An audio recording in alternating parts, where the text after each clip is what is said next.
Ladies and gentlemen, welcome to Michael and Friends, and my special guest this evening or noon in Boston, Massachusetts at Harvard is Professor Iris Bohnet from Harvard University, from the Kennedy School of Government, a very distinguished female professor.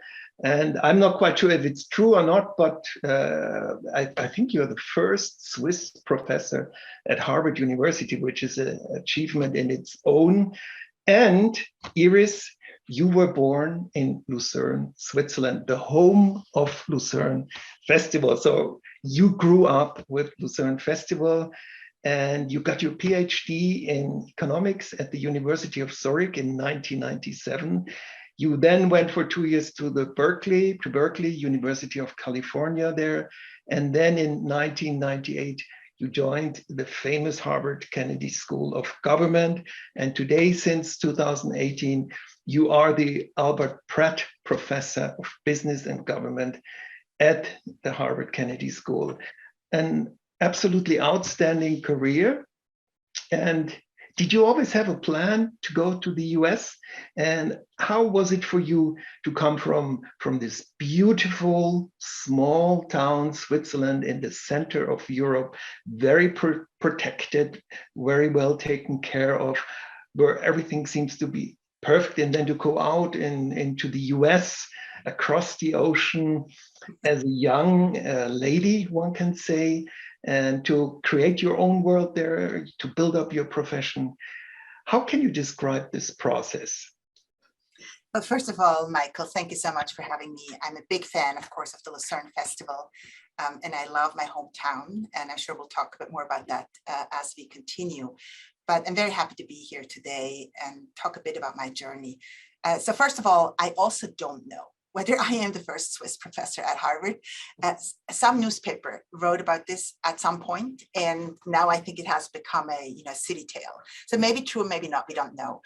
But in any case, that was not my career aspiration. Just to answer your question, I grew up in Lucerne and was very happy there. And I think one thing that might be important is that we traveled quite a bit when I was a child. We never moved, but we traveled the world. And I certainly was exposed to other influences quite early on. And I think that just whetted my appetite for the rest of the world. Then my sister, in fact, married somebody who had spent a year as an exchange student in the California area, in the Berkeley area. And that might have, I had never been to the US before, but that might have actually whetted my appetite for the US. But also, in economics, I'm an economist by training, as you mentioned. The English-speaking countries, the Anglo-Saxon world, really was the dominant power, we might say, in kind of leading our thinking, and is changing. And thankfully it is changing, but it kind of was also pretty clear that if I wanted to have an academic career, I kind of would have to spend some time in the Anglo-Saxon world. So that could have been the UK or could have been the US. So I think both of those kind of, on the one hand, a personal interest, getting to know my brother-in-law's kind of host parents very well.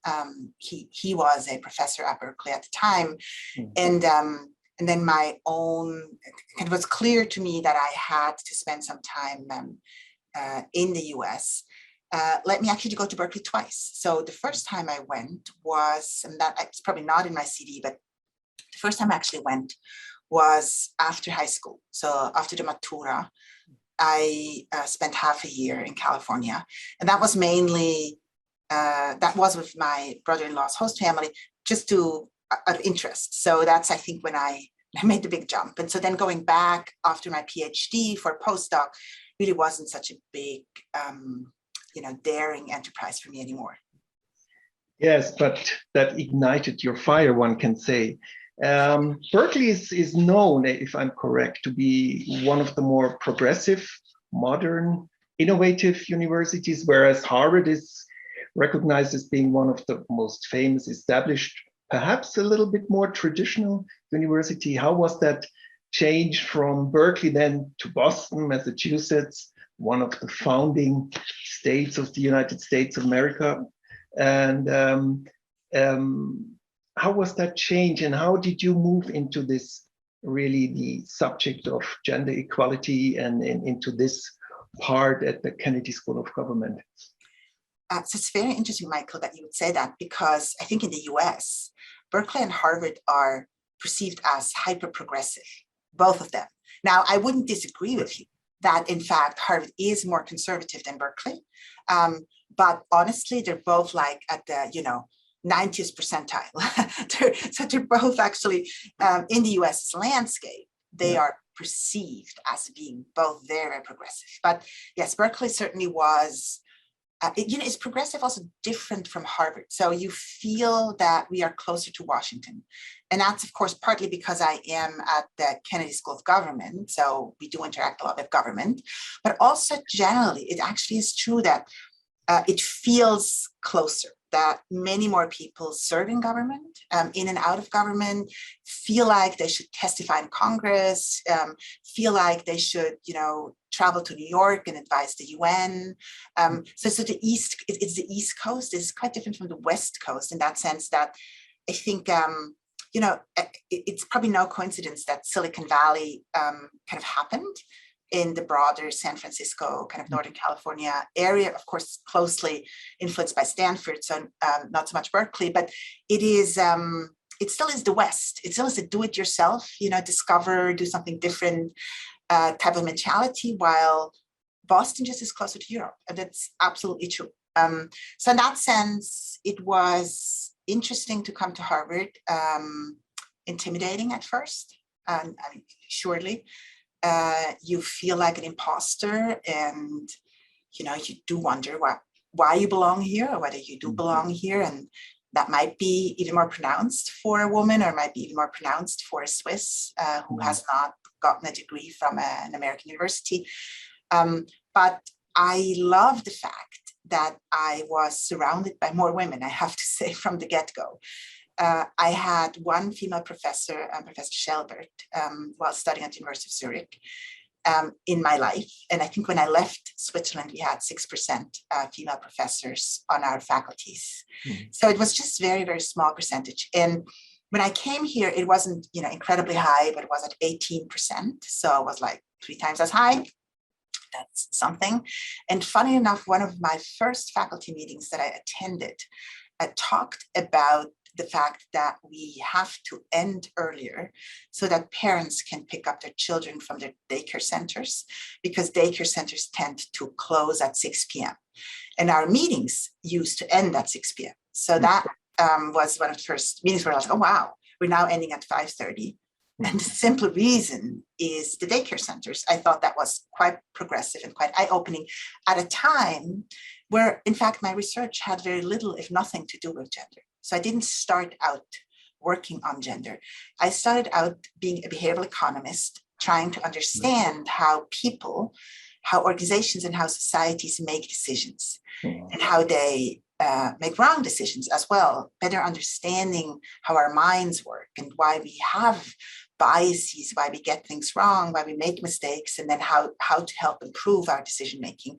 And that's also what I taught when I came to Harvard. So I taught game theory and decision sciences, and loved that, loved it.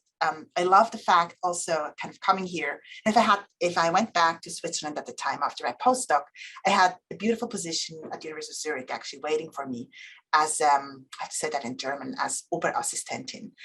So it's kind of senior assistant, but not independent. And so coming to Harvard was, of course, coming to Harvard, but it also was just fun staying in the US because I could be an assistant professor right away. And I was completely independent. I had, to design my own teaching, my own classes, had my own students, supervised my own doctoral students.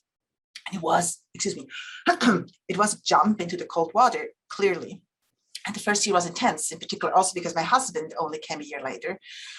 So there was a price to be paid, but I did enjoy that independence, clearly.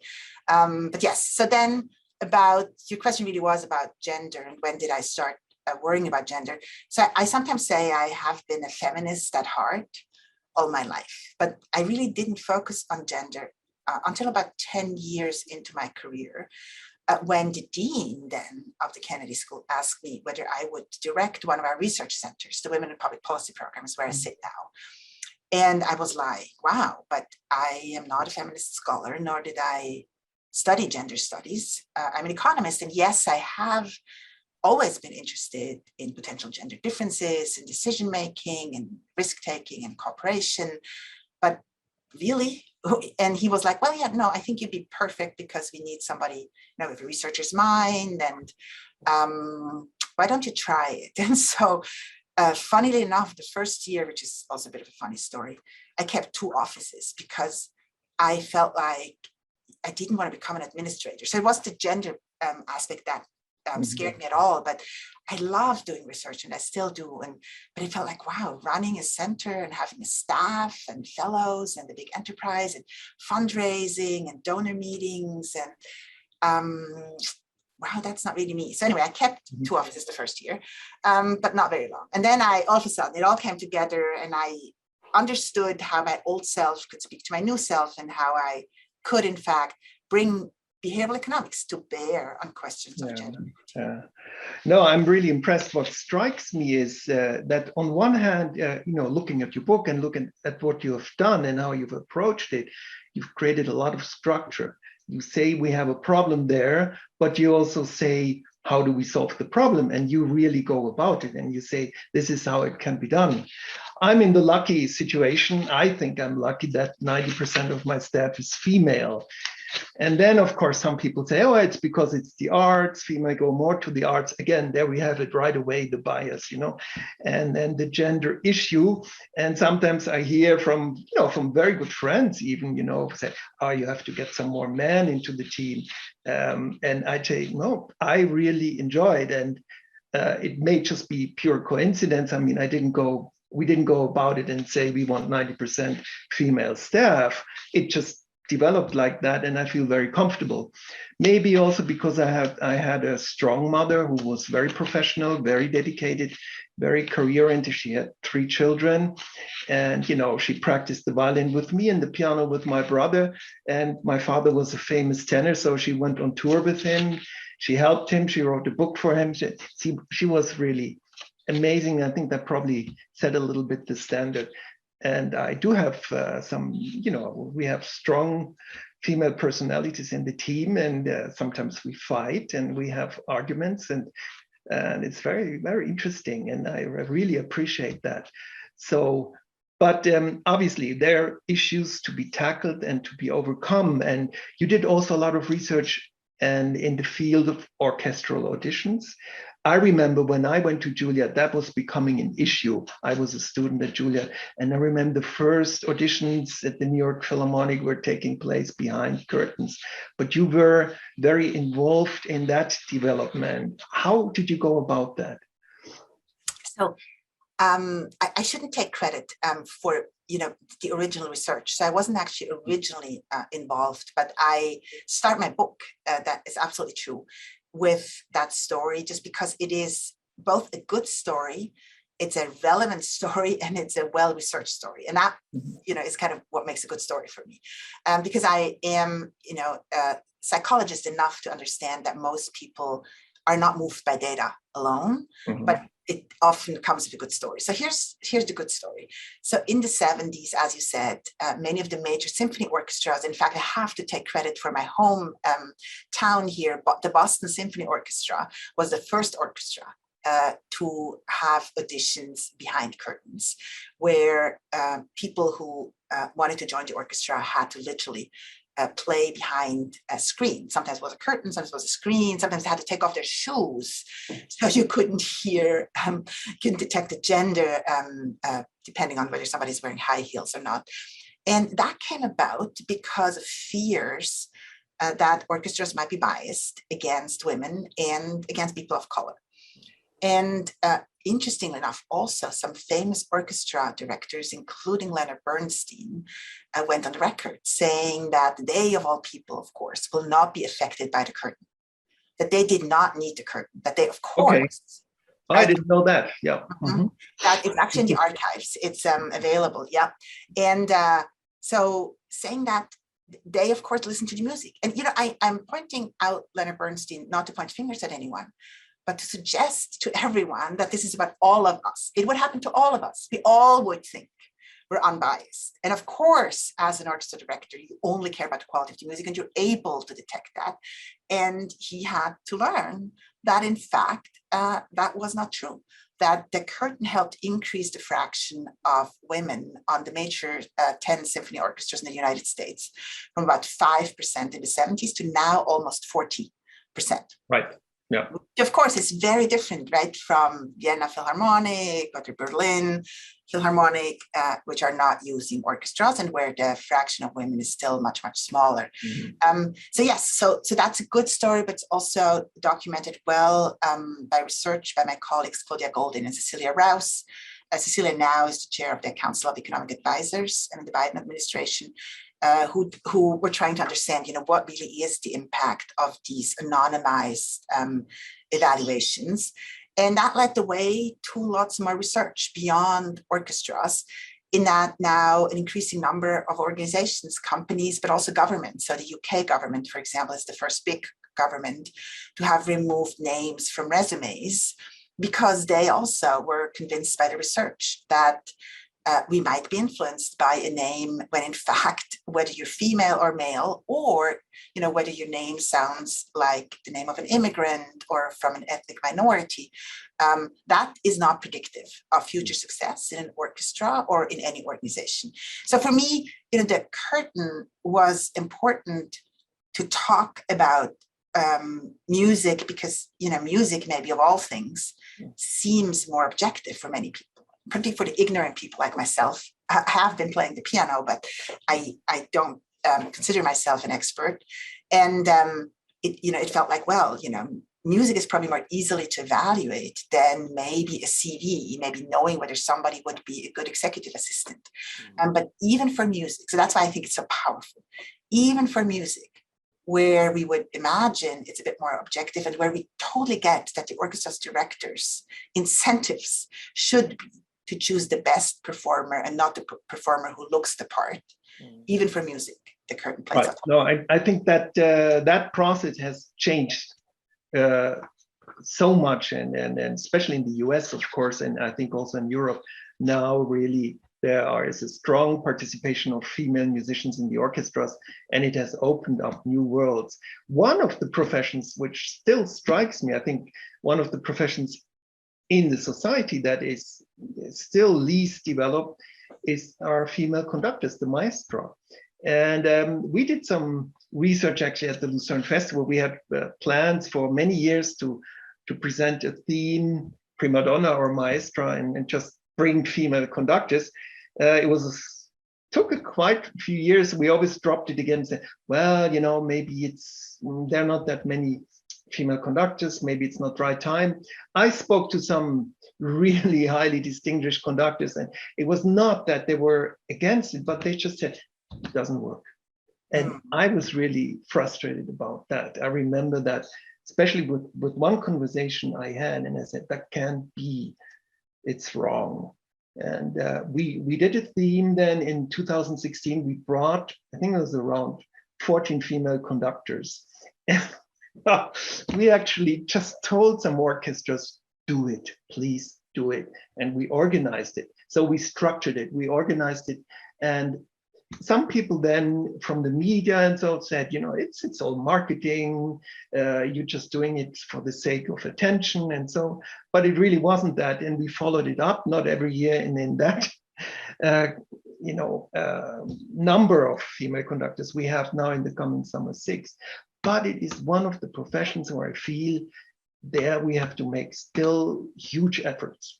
Not one professional Swiss orchestra has a female conductor. Now you can say there isn't just one who's good enough for it. But, you know, how do you break through? I mean, obviously there are numbers that prove that it's not. There are now, you know, I would say 5, 6 female conductors which are now establishing major careers. They also come to Lucerne. Marion Alsop was in Baltimore.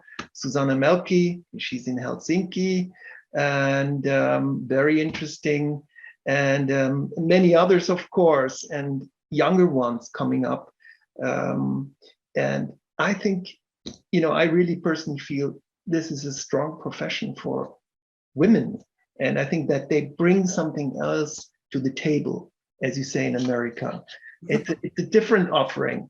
It's obviously not the maestro, and it's not the legend of the maestro, and but it's a change, and if we're willing to go into it. But I just sometimes wonder when it will really the breakthrough. I mean, when will, let's say, the Berlin Philharmonic have a female conductor as its chief conductor? When will the New York Philharmonic? When will Boston Symphony Orchestra? No, I'm not criticizing, but when will that happen? And how can it happen? What do you think? Sorry, I was long now. No. I mean, I feel your passion. I feel your passion for the cause, which I share. And so first of all, I have warm memories of the 2016 series that you did on Prima Donna. Were you there? Wonderful. Yes, of course. Oh, great. I didn't know. Yes. So it was a wonderful series, and it is important, even though you said you were criticized, but it's important to do things like that because seeing is believing. And that really is the first step to, giving you an answer to the big question of how do we increase numbers of female conductors or directors. And so seeing is believing, and that's just incredibly important. People, and when I say people, it includes young women, need to see role models to imagine that it could be them. And we have very good evidence from totally different places in India, where India reserved seats for women to become heads of villages, so mayors, pradhans, and really good research kind of documenting what difference makes. And one of the differences is that it affected parents' career aspirations for their daughters, because they could see that a woman could be the mayor of their city, of their town. So the evidence, I think, totally supports what you did, in that it matters. It matters who we see, and it matters for the counter-stereotypical people, in this case, women. But it could also go, by the way, the reverse. So male nurses need to see male nurses, right? To imagine that nursing is about men. So it's not about women in that sense. It's about the counter-stereotypical person has to be able to imagine that becoming a politician or a nurse or an engineer or a director could be for them. So I think that's important. The second thing is, and that's also, again, I'm building this on India because that's where some of the best evidence comes from. It affected the stereotypes of both men and women of what, a good leader looks like. And they were more likely then to re-elect women. Because they weren't as harsh on women as they used to be beforehand, when they thought, when we overinterpreted every mistake. And that's actually, an important takeaway, that because of our stereotypes, we do tend to be more critical with the counter-stereotypical individuals. So we tend to hold the male nurses to higher standards than the female nurses, and we tend to hold, the female conductors or the female engineers to higher standards than the male engineers or the male conductors, because again, our stereotypes play a trick on us. So I think in that sense, it is hard. I don't want to say it's easy to break through those stereotypes, in particular, as you describe, in an area where right now the representation is so loop-sided, where we have such an overrepresentation of men. But I think you have to start small. I think we have to, that's one thing that we might want to think about, what are smaller orchestras doing? What are smaller venues? So not, the Lucerne Festival, but smaller venues. We kind of have to start a little bit everywhere, in that we're building up that talent, we're building up the talent pool. It becomes kind of more normal to see women, and they will be more likely to set this as an aspiration for themselves, and when they do, more likely to be judged fairly. But yeah, Interesting. I don't know. It's a very good question. I hadn't thought about that before. Can you imagine that we will have concerts behind the curtain? No, we both laugh, but actually that would be the next step, going from the audition level Yeah. Yeah. I was actually just thinking, And we Michael, laugh. I have ever seen a female conductor other than at the Lucerne Festival, and I don't think I have. Yeah, I think there's one now with the Atlanta Symphony. Her name just escapes me. Very good one, Natalie Stoltzman. She used to be a singer, and now she moved into conducting, and she's been appointed, I think, with the Atlanta Atlanta Symphony Orchestra, I think, if I'm correct. Susanna Melke is the, I think, principal assistant with Los Angeles Philharmonic. I think she's becoming very strong in the US. And then Mirga Grochnita-Tula from Lithuania, having a very strong career. She's with the Birmingham Symphony Orchestra. But she now has 3 children, so those are big challenges also, where sometimes the system is not yet able to really adapt to such developments. And yeah, big challenges. But I think it will break through at some point. And you just have to keep working on it. And I do think, again, having, building, this is a horrible word to use, pipeline, but everyone knows what I mean. We have to build a pipeline, right? We have to start from scratch. We have to, and also, we have in our schools, we have to encourage our students, including our female students, to start conducting, start directing, kind of see what it feels like to stand in the front of the room. Something we haven't usually done. I mean, it has been encouraged to play an instrument, but I don't think most schools, for example, encourage the role of the conductor just to try it out. And so I do think leadership generally still is very gendered. So it's not just, of course, in music, it's also more generally in business and government, even in civil society. So I do think it has to start small with schools, television programs, and kind of encouraging and in particular our women to also try that. Tell me very honestly, and as I'm speaking to one of the great experts and in this field, do men have to step back? That is a very good question. So let me first say, not necessarily. I think they have to share the space. And whether that's stepping back is, I don't know, or whether that means kind of making the space bigger. It means both. Honestly, it means both. So mostly I would argue that this is a positive sum game, because stepping back sounds to me like this is a zero-sum game. It's a fixed cake. Right. Right. If you are in the seat, I can't be in the seat, so therefore you have to vacate the seat. That's why that's not the metaphor I normally use. My metaphor normally would be that, it is just smart business to benefit from 100% of the talent pool, wherever you are, whether in music or in academia or in finance or in construction, it doesn't matter. It's just better, full stop. That also makes the pie bigger. So I think macroeconomists are very clear that Japan, Italy, countries where the birth rate now is around 1, well below replacement rates, need to, by economic necessity, find a way to either integrate women more fully into the workforce or become more open to immigrants. And, so these are really the options. So many countries now are more concerned about the question of gender equity, not just because it's morally the right thing to do, which of course we always have to remind everyone of, that it's just a moral imperative, but also because it is economically the only viable way to succeed. So obviously the best teams are where females and women and men work together. Is that have you done a lot of research on that? There's good research actually coming out of MIT. They coined an interesting term, namely the term of collective intelligence. And so they measure the intelligence of teams the way we measure an individual's intelligence. And so they found that diverse teams outperform homogeneous teams, both all female and all male teams, across a variety of tasks. So they did more kind of mathematical tasks, to more creative tasks, to linguistics tasks, to all kinds of different architectural.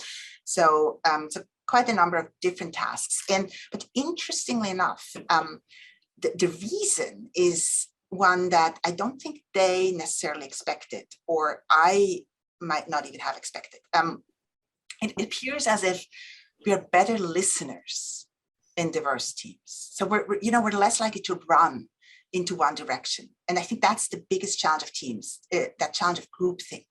That one person says A, and we're all running, towards A, when in fact we haven't really considered B, C, and D, and haven't really listened carefully, to the tiny voice of somebody, maybe minority, who said, well, but D would be really, have we really thought about D?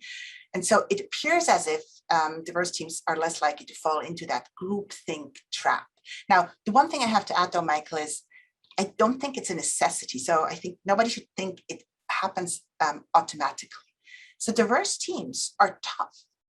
Right? It is fun to be in homogeneous teams. It's fun for me to be among, people from my hometown, and we speak Swiss German, and we all, swim in the lake, and we have the same history and eat the same food and make the same jokes. And it is really relaxing. And in contrast to being in a very global environment with people with very different backgrounds and histories and, having experienced wars and refugees, and you just, and that is hard work. And I don't think we should suggest that diversity just comes natural to us. We should acknowledge that we have a tendency to surround ourselves with people who look like we do, because it's just more comfortable, and diversity is work. But if we make it work, the benefits can be enormous. Yes, this summer we are going into the theme of diversity, which is probably the most challenging theme we've ever had yet. More challenging than the prima donna theme. And of course, we've already been challenged by the media a little bit in making this too much of a marketing story. We bring the Chinique Foundation to the Lucerne Festival. They have two orchestras, the Junior Chinique Orchestra and the Chinique Professional Orchestra. The juniors start the festival and the professional end, and then it's two orchestras mainly comprised of Black, of colored people, and Gigi Manoko is the founder, amazing personality, but it's so challenging to do it the right way. I figured out you cannot be perfect at this, but you have to make the steps. You have to, even if the ice a little bit sometimes breaks under your feet, when you go on a lake and you feel it's a little bit cracking, even though it's very solid. It's this feeling, if we are afraid of such steps, we are afraid to move out of our borders, to go beyond, to maybe offend somebody, to be criticized. It's not pleasant. It's not a pleasant, but I feel that, as the ice cracks under your feet, sometimes you get much stronger. And I think a festival like Lucerne can make a statement and can have an effect, no matter if everybody likes it or not. And this is really, I see it also for the team, for our team, very challenging, and it's kind of scary a little bit. And on March 8, we will have the media conference, and we're all scrambling around the texts. What's the right thing to say? What's the wrong? And we call everybody to get advice. It's really, but I just figured, do it and go through the experience. But you can't be a hero at this. This is definitely not possible, because you also realize, my God, that really some major mistakes have been done. People, a whole generations of musicians, Black musicians, have been left out of success. There were wonderful, composers, Florence Price, a romantic composer from the United States. She was not recognized. Now she is being recognized. And even at the time of Mozart, there were composers and musicians that were, neglected, not acknowledged. And it's coming together, but it's really not very pleasant to think about that. Look, good for you. I applaud your courage, and I do think it does take courage. I completely agree with that. And it might take even more courage in Switzerland, which in many ways is a pretty homogeneous society. I know we Swiss, we feel we are very diverse because we have 4 languages, and that is very diverse. There's definitely something to be said for that diversity as well. But in terms of ethnic background, we have always welcomed, I think, refugees, and I'm proud of that, of our history, of this, the Swiss history and that. But we haven't had to struggle with diversity the way I think America has to struggle with its history, and I have to struggle with that too. And maybe I'll offer you a framework. Maybe that is going to be helpful for your March 7th and 8th day as well. I teach a new class this semester on behavioral science for inclusive organizations, and I also wasn't sure I could teach it as a white woman, given where this country is in the discussion right now, despite my research on gender equity, because clearly diversity is much more than gender, although it includes gender. But it's going extremely well. And the way I frame it is I define equity in 3 ways. The first one is equity of outcomes. And I think we've worried about that for a long time. And that's, for example, the gender pay gap. So we feel like people who do the same kind of work and have the same kind of performance should be paid, should be compensated the same way. I think that's pretty uncontroversial, even though we haven't closed the gender pay gap, but it's pretty uncontroversial. I think the second component of equity is process equity, and that's a bit newer, although also not very controversial, but that's the work that we now discuss as in the curtains. So the anonymous evaluations, kind of realizing that some of the processes that we have been using in the past, including performance appraisals, hiring, promotion procedures, etc., might have been biased in unanticipated ways. And that's where most of my work focuses on, kind of de-biasing these processes. But thirdly, and that's why I'm saying it, I add equity of opportunity. And I think that is just a concept that we haven't focused enough on, including in Switzerland, but certainly in the United States, where clearly there are huge, huge gaps in opportunity. There are no many white people, and I'm saying something controversial here as well now, we feel a bit offended when we are reminded of privilege, because it feels like super woke and, what was my privilege? I, had it hard as well, etc., etc. But I have learned about privilege really post George Floyd in the last 2.5 years or so, and it is real. And I see it in the schools, and increasingly also in schools in Switzerland, the kinds of opportunity that our children get. And going back to music, whether or not a child is able to play an instrument, or whether a parent or parents are able to provide that additional funding for music school, etc., etc. So I do think inequity and opportunity is something that as a society we should care about, again, because it's a morally right thing to do, but also because we depend on all the talent we can get. But it makes a lot of sense. What I see also from listening to you is that, when I was a violinist, I had to practice my scales up and down, and, just technique to get good at the instrument. And if you want to become comfortable in this world, you have to also practice the technique. You have to develop the technique. That's what becomes very clear reading your book and listening to you now, is that what is very interesting, how to develop the technique. Yeah. And then to create a certain ease in moving around in those subjects, and then obviously also in the concrete activities in society that we take care of. And I also think getting rid of, in a way, of the guilty feeling, and seeing that you can do something now, even though you may not have done something before. But before you feel all that burden on your shoulders, you can't move because we did everything wrong in the last 200, 300 centuries, and that doesn't help us to move forward. So have the kind of also confidence and the support, the motivation. Yeah, That's you know, again, it will take a village, as Hillary Clinton famously said. It is true. No, I'm just saying it will take many, many people, many small steps. yeah. And none of us should feel that burden that we have to fix it, you know, by ourselves. But I do think that small step, many, many, many small steps are necessary, and I'm glad, you know, the Lucerne Festival is taking them. Yeah. Now, just a sentimental thought. Do you ever get homesick of Lucerne? All the time. All the time? Is there somewhere a picture of Lucerne, a photograph in your office? Or should we send you one? Almost. Yeah, I could show you my children, but I'm not going to go get them here. But they are on my wall here with background of the Pilatus. Yeah. The Kapellerbrücke or Pilatus. What's your favorite place in Lucerne?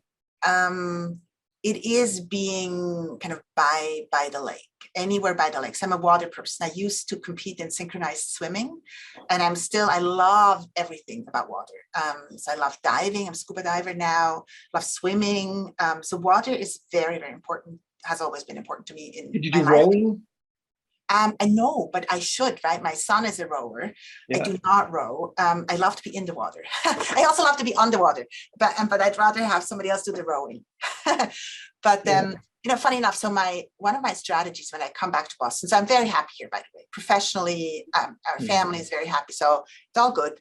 But when I come back from Lucerne, we often go for a walk on the ocean, because that's, you know, just, you know, then a contrast. There's lots of differences, but I love the ocean as well. And then I can kind of, you know, forget the Lake of Lucerne a little bit. But every time I come back, I love being by the lake. Well, it's fantastic. We are so much looking forward to seeing you at the festival in the coming summer. In August, you will be participating at the NZZ podium. And we love to see you in the audience, of course, with your family. And it's great to talk to you, and my deepest respect to what you do, to your role in society, and that you are able, you're one of the few human beings who are able to change our society in a very positive way. And I really deep respects for that, and wish you a great time.